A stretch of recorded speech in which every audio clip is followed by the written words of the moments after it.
এটা আমার খুব টাইনি গার্ডেন, আমার অনেক শখের এবং যত্নের পছন্দের জায়গা, যেটাই বলেন না কেন।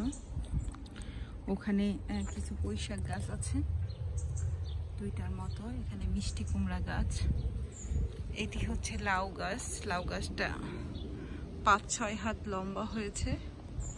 এটা আমার বিচি ঝুমনি আপু আমাকে দিয়েছিল। এটা করলা গাছ, একটু একটু করে বাড়ছে, এখানে অনেকগুলা করলা গাছ আছে।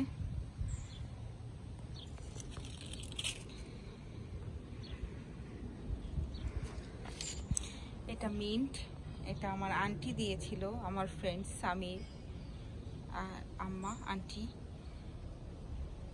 এটা ফ্লাওয়ার গাছ। এখানে আরো অনেকগুলা টমেটো গাছ হয়েছে, 4টা। এটা সব বীজ থেকে চারা করা। এখানে কিছু ডাটা গাছ, কিছু স্পিনাচ দিয়ে রেখেছিলাম। Thank you.